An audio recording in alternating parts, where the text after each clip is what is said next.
রাজনৈতিক দলগুলোর মধ্যে দূরত্ব কমানোর আহ্বান জানিয়েছেন প্রধান উপদেষ্টা অধ্যাপক মোহাম্মদ ইউনূস। রাজনৈতিক দলগুলোর সঙ্গে বৈঠকে তিনি বলেছেন, রাজনীতি বিভেদ সৃষ্টির জন্য নয়, সবাইকে ঐক্যবদ্ধ করার জন্য। ডিসেম্বরের মধ্যে নির্বাচন আয়োজনে সুনির্দিষ্ট রোডম্যাপ ঘোষণার দাবি জানিয়েছে অধিকাংশ রাজনৈতিক দল। আরও জানাচ্ছেন মোস্তফা মল্লিক। এই ঈদে জামা জুতো অ্যাকসেসরিজের ডিসকাউন্ট। রাজধানীর ফরেন সার্ভিস একাডেমিতে প্রধান উপদেষ্টার আহ্বানে রাজনৈতিক দলগুলোর সঙ্গে ঐক্যমত্য কমিশনের দ্বিতীয় পর্যায়ের প্রথম বৈঠক। বিকেল 4:30 থেকে শুরু হওয়া বৈঠকে 30টি রাজনৈতিক দল অংশ নেয়। সেই দূরত্বকে গুছিয়ে এনে যাতে আমাদের জুলাই সনদে বর্তমানে যতগুলো ঐক্যমতের বিষয় আছে তার মধ্যে যে আরো কিছু যোগ করতে পারে, দেখতে সুন্দর লাগবে, জাতীয় একটা সনদ হলো।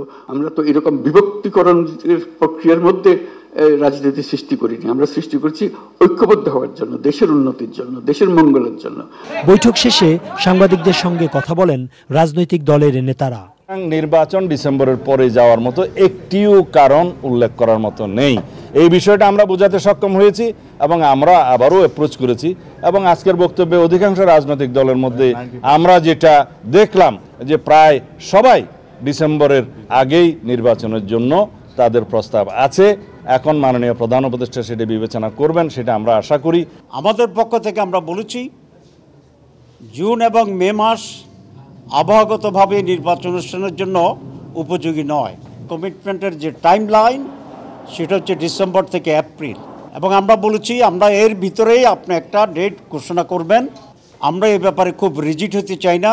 নির্বাচন আয়োজনে প্রধান উপদেষ্টার কাছে সুনির্দিষ্ট প্রস্তাব দিয়েছে রাজনৈতিক দলগুলো। 5ই আগস্টের আগেই এই জুলাই মাসের মধ্যেই যাতে জুলাই সনদটি কার্যকর করা হয়, সকলের স্বাক্ষর নিয়ে আমরা যাতে জুলাই সনদ করতে পারি।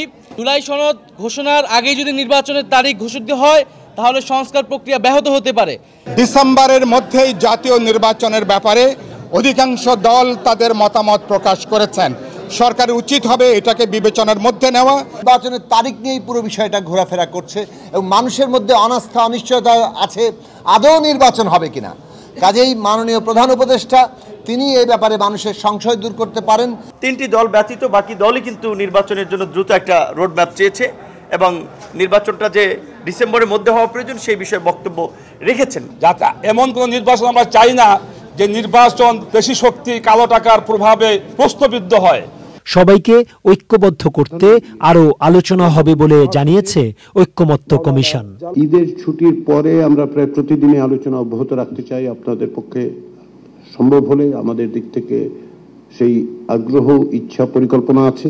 ঐক্যমত্য কমিশন বলছে, যে গণ অভ্যুত্থানের মধ্য দিয়ে নতুন বন্দোবস্ত হয়েছে তার সুফল ধরে রাখতে কমিশনের সফল হওয়া ছাড়া কোনো বিকল্প নেই। Mostafa Mallik, channel I, Dhaka.